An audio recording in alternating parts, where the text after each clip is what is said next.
Welcome everybody, my name is Brendan Snyder. Thank you for joining me. If you're new to my channel and you haven't already hit the subscribe button, if you could do me a favor, I'm trying to reach 1,000 subscribers, and if you could click that button, I would greatly appreciate it. All right, we're going to take a look at the best albums of 1989, the hard rock and metal edition of this. So for criteria, I looked at this in terms of it had to be a career-defining album, it had to create or assist in industry-changing ramifications, and the sound and style had to stand apart from the masses, at least at the time. And so I want to give an honorable mention before we kick things off with the top 10 to Britney Fox and their album Boys in Heat. This one here sort of went under the radar, which is why I didn't include it. But they had a really big radio hit with the song Dream On and another one with Long Way From Home. It featured Dizzy Dean Davidson singing in two different styles, both a clean vocal and a raspy vocal. And I think this showed what musical artists could do, and that different styles could help emphasize what it is they were trying to bring across in the music, and that this album here had a lot more depth because of it, and also lyrically more depth as well. All right, but we're going to kick things off. In at number 10 for best hard rock albums of 1989 is LA Guns, Cocked and Reloaded. These guys are one of the biggest bands within their genre of the sleaze rock sound. This album really had legs. When most of their peers were only having one hit and sort of disappearing, this album had 4 really big radio hits off of it. They broke through with the Ballad of Jane, going all the way to number 33 on the Billboard Hot 100. And another thing that happened here was that lead guitarist Tracy Guns cut his hair short, which was something just unheard of in 1989, a rocker having short hair. And you could see this in the video for the song The Ballad of Jane. And ultimately we would see that happening much more in just 2 short years starting in 1991. Ultimately the album was certified gold. Okay, coming in at number 9, Faith No More and The Real Thing. This band is another band that was able to change lead singers and actually got bigger going forward. They're a genre-bending style melding band, and on this album they featured both rock, metal, thrash, funk, and even rap on their biggest hit, Epic. I think it surprised everyone, not only just fans, but the industry, for what mixing and melding different styles could do for a band, and that it could actually work. And of course, we know down the road in the mid-90s, this would be a very popular thing for bands to be mixing and melding styles like that. Ultimately, the album was certified platinum. Okay, in at number 8, Tesla and the Great Radio Controversy.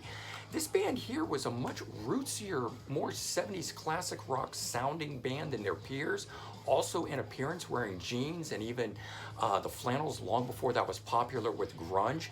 They had dual guitarists providing 2-point counterparts in their songs using electric and acoustic instrumentation. The album itself featured the song Love Song, which was a number 10 Billboard Hot 100 hit for them, and the album ultimately going double platinum. Okay, in at number 7, Warrant and Dirty Rotten Filthy Stinking Rich. This album here, I think, just really, set up what that style and everything could be, and was kind of the peak of that. They call it the hair band genre, melodic rock genre, hair metal, glam metal, whatever you want to call it. Warrant was probably it. This album here featured 3 Billboard Top 40 hit singles, including the number 2 Ballad Heaven. Following the surprise success of that song, the label actually put the band back in the studio and re-recorded it for a much bigger, fuller sound. So the first 250,000 copies of the album feature the original version of it, and everything after it features the re-recorded version, which is really what everybody knows as the hit.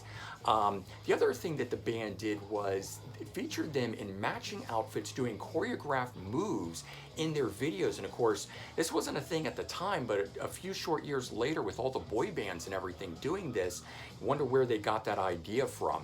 Ultimately, the album was certified double platinum. And at number 6, Skid Row and their self-titled debut. This was a big one too. One of the best vocalists in all of hard rock and metal, Sebastian Bach, singing for them. He's able to sing in a very low register and a high register and do it effortlessly, right in one line and even sometimes one word of a song. 4 monster singles came off of this, including the rock anthem Youth Gone Wild. You can hardly imagine a better anthem during this time. And ultimately the album was certified double platinum. And I think that this album showed what a rock singer really could be for a band. And it really opened up the gates as to what style of singing could be done on a rock album. Okay, and at number 5, Alice Cooper and his album Trash. Godfather of shock rock, reinventing himself once again here, featured the song Poison, which was his first top 10 single since 1979. It also showed what the old guard, somebody from the 70s, could do and be relevant again at this point in the 90s, making a huge comeback, the album ultimately being certified platinum. Okay, next up, number 4, The Cult with Sonic Temple. This is a band who developed and changed its sound over the 3 previous albums, finally moving from synth rock to hard rock and breaking through, showing that a band can grow and change, and is not just locked into one sound. 4 huge singles came off of this album. The band was so big in 1989 that Guns N' Roses was actually opening for them, and ultimately the album was certified platinum. And at number 3, Whitesnake and Slip of the Tongue. Featured powerhouse vocalist David Coverdale, another one of the old guard, showing that he could hold his own along all the younger artists. The band also featured Steve Vai on lead guitars. Songs were written with Adrian Vandenberg from the band Vandenberg. Really, this group and its lineup was a supergroup before supergroups even existed, and really kind of paved the way that bands of that class and ilk could exist and be hugely successful for it.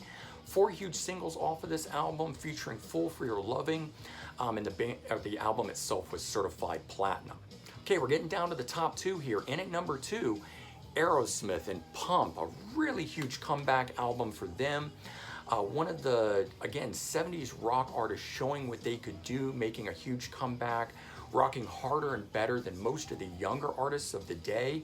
Also showing what getting clean could do for the artistry and musicianship of the band itself, featuring the song Janie's Got a Gun, with subject matter outside of the typical hard rock song style, had a much deeper message to it, and it showed that it could work, that these songs could be much more than just about sex, drugs, and rock and roll. Ultimately, the album being certified 7 times platinum. Okay, and in at number 1, my opinion for what is the biggest hard rock and metal album of 1989, Motley Crue, Dr. Feelgood. I don't think it's any shock there that that's the album that I chose. This band was always at the forefront of both style and sound, being unapologetically who they were. 5 singles off of this album and videos. The album just had legs for days. I mean, when you thought this album was over, they'd release another single, and that single would be successful, and they just kept doing it. Hard rock and metal bands were not releasing 5 singles to songs, but here they did it, and they showed that it could work. And another band that took a cue from Aerosmith and got clean for this release, and I think showing what a band could really do musically and artistically if they cleaned up and focused on their craft. Ultimately, the album being certified 6 times platinum, so it just goes to show you that doing that and what it could achieve for a band.